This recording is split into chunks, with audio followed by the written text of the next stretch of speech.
Heidi by Johanna Spyri, Part 1. Heidi's Years of Learning and Travel. Heidi going up to the Alm Uncle. The little old town of Mayenfeld is charmingly situated. From it, a footpath leads through green, well-wooded stretches to the foot of the heights which look down imposingly upon the valley, where the footpath begins to go steeply and abruptly up the Alps. The heath, with its short grass and pungent herbage, at once sends out its soft perfume to meet the wayfarer. One bright sunny morning in June, a tall, vigorous maiden of the mountain region climbed up the narrow path, leading a little girl by the hand. The youngster's cheeks were in such a glow that it showed even through her sun-browned skin. Small wonder, though. For in spite of the heat, the little one, who was scarcely 5 years old, was bundled up as if she had to brave a bitter frost. Her shape was difficult to distinguish, for she wore 2 dresses, if not 3, and around her shoulders a large red cotton shawl.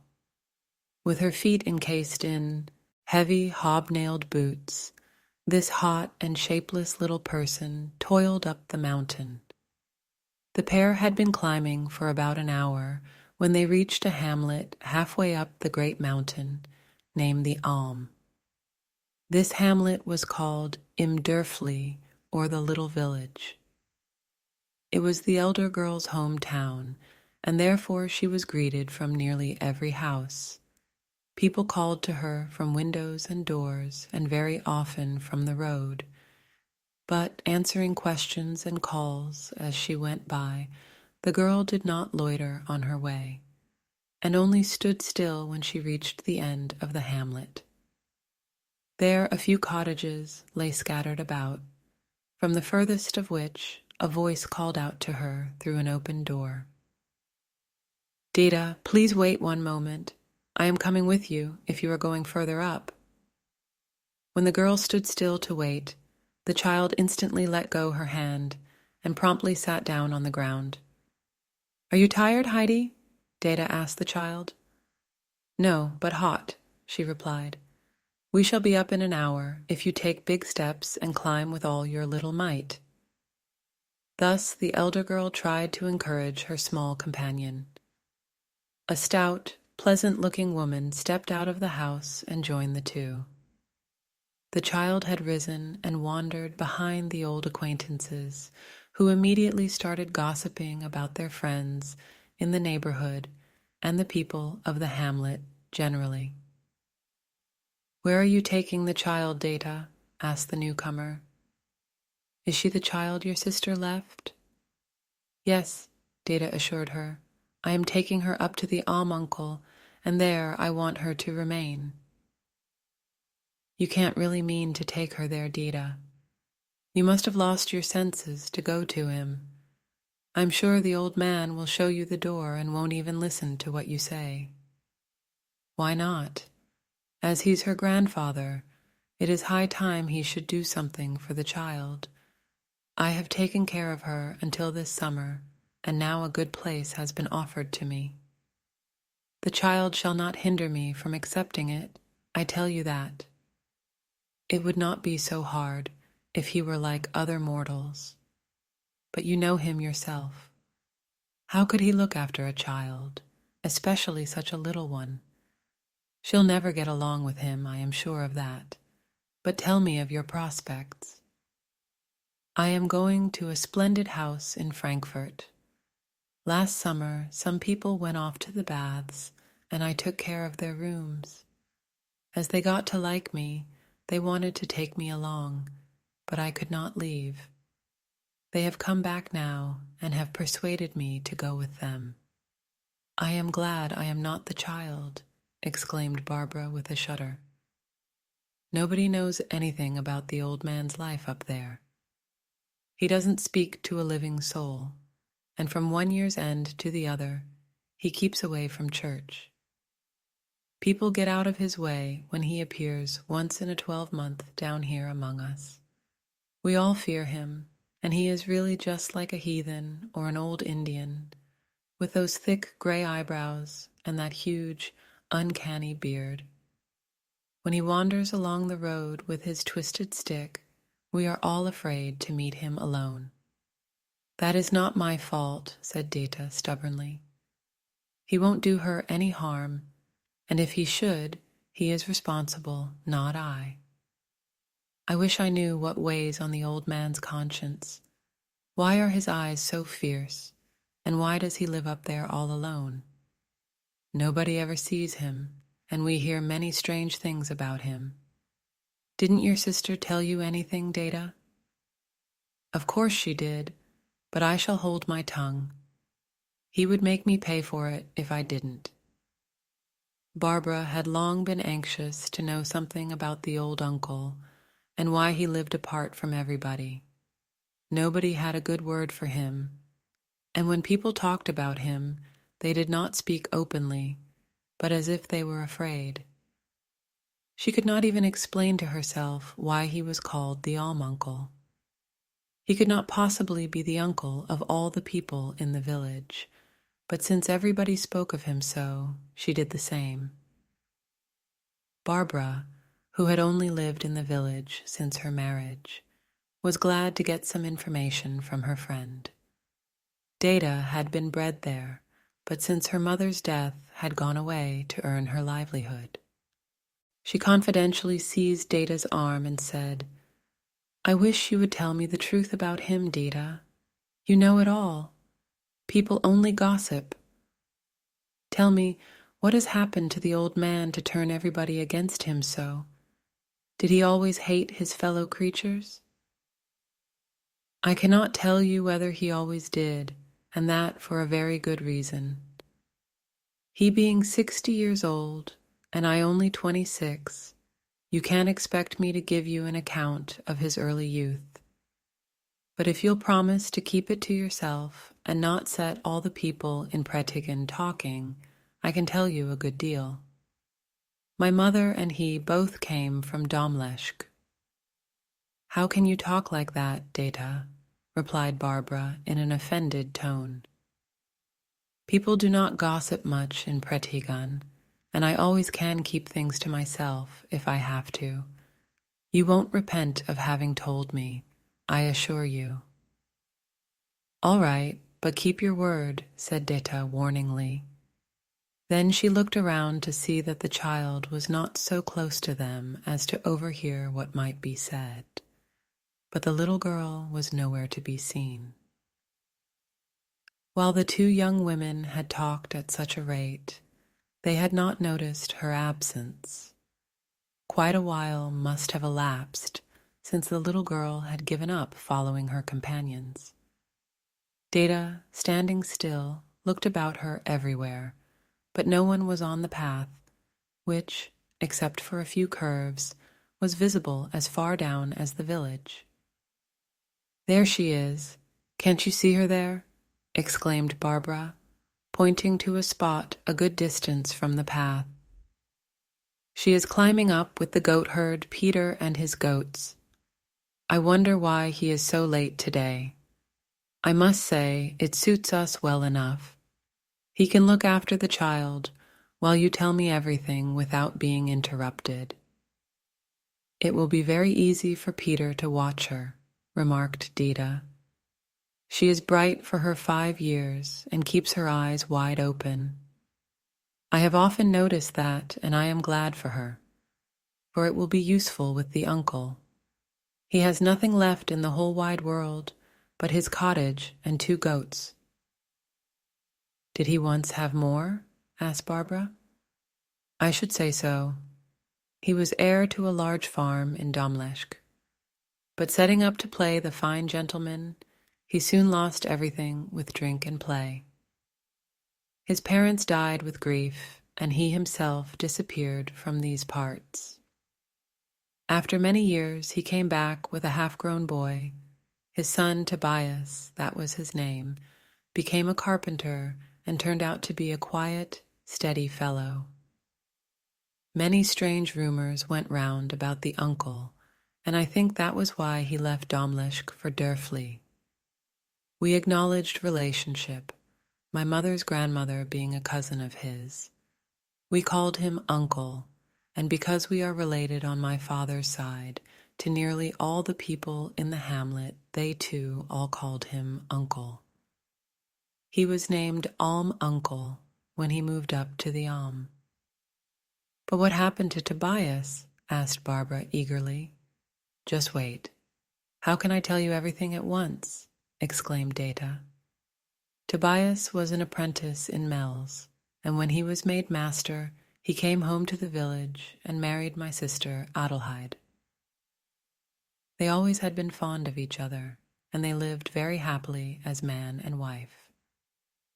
But their joy was short. 2 years afterwards, when Tobias was helping to build a house, a beam fell on him and killed him. Adelheid was thrown into a violent fever with grief and fright, and never recovered from it. She had never been strong, and had often suffered from queer spells, when we did not know whether she was awake or asleep. Only a few weeks after Tobias's death, they buried poor Adelheid. People said that heaven had punished the uncle for his misdeeds. After the death of his son, he never spoke to a living soul. Suddenly he moved up to the Alp to live there at enmity with God and man. My mother and I took Adelheid's little year-old baby, Heidi, to live with us. When I went to Ragaz, I took her with me, but in the spring, the family whose work I had done last year came from Frankfurt and resolved to take me to their townhouse. I am very glad to get such a good position. And now you want to hand over the child to this terrible old man. I really wonder how you can do it, Data, said Barbara with reproach in her voice. It seems to me I have really done enough for the child. I do not know where else to take her, as she is too young to come with me to Frankfurt. By the way, Barbara, where are you going? We are halfway up the Alm already. Data shook hands with her companion and stood still while Barbara approached the tiny, dark brown mountain hut, which lay in a hollow a few steps away from the path. Situated halfway up the Alm, the cottage was luckily protected from the mighty winds. Had it been exposed to the tempests, it would have been a doubtful habitation in the state of decay it was in. Even as it was, the doors and windows rattled, and the old rafters shook when the south wind swept the mountain side. If the hut had stood on the Alm top, the wind would have blown it down the valley without much ado when the storm season came. Here lived Peter the goatherd, a boy 11 years old, who daily fetched the goats from the village and drove them up the mountain to the short and luscious grasses of the pastures. Peter raced down in the evening with the light-footed little goats. When he whistled sharply through his fingers, every owner would come and get his or her goat. These owners were mostly small boys and girls, and as the goats were friendly, they did not fear them. That was the only time Peter spent with other children. The rest of the day, the animals were his sole companions. At home lived his mother and an old blind grandmother, but he only spent enough time in the hut to swallow his bread and milk for breakfast and the same repast for supper. After that, he sought his bed to sleep. He always left early in the morning, and at night he came home late, so that he could be with his friends as long as possible. His father had met with an accident some years ago. He also had been called Peter the goatherd. His mother, whose name was Brigida, was called Goatherd Peter's wife, and his blind grandmother was called by young and old, from many miles, about just grandmother. Data waited about 10 minutes to see if the children were coming up behind with the goats. As she could not find them anywhere, she climbed up a little higher to get a better view down the valley from there, and peered from side to side with marks of great impatience on her countenance. The children, in the meantime, were ascending slowly in a zigzag way, Peter always knowing where to find all sorts of good grazing places for his goats where they could nibble. Thus they strayed from side to side. The poor little girl had followed the boy only with the greatest effort, and she was panting in her heavy clothes. She was so hot and uncomfortable that she only climbed by exerting all her strength. She did not say anything, but looked enviously at Peter, who jumped about so easily in his light trousers and bare feet. She envied even more the goats that climbed over bushes, stones, and steep inclines with their slender legs. Suddenly, sitting down on the ground, the child swiftly took off her shoes and stockings. Getting up, she undid the heavy shawl and the two little dresses. Out she slipped without more ado, and stood up in only a light petticoat. In sheer delight at the relief, she threw up her dimpled arms that were bare up to her short sleeves. To save the trouble of carrying them, her aunt had dressed her in her Sunday clothes over her workday garments. Heidi arranged her dresses neatly in a heap and joined Peter and the goats. She was now as light-footed as any of them. When Peter, who had not paid much attention, saw her suddenly in her light attire, he grinned. Looking back, he saw the little heap of dresses on the ground, and then he grinned yet more, till his mouth seemed to reach from ear to ear. But he said never a word. The child, feeling free and comfortable, started to converse with Peter, and he had to answer many questions. She asked him how many goats he had, and where he led them, what he did with them when he got there, and so forth. At last the children reached the summit in front of the hut. When Data saw the little party of climbers, she cried out shrilly, "Heidi, what have you done? What a sight you are! Where are your dresses and your shawl? Are the new shoes gone that I just bought for you, and the new stockings that I made myself? Where are they all, Heidi?"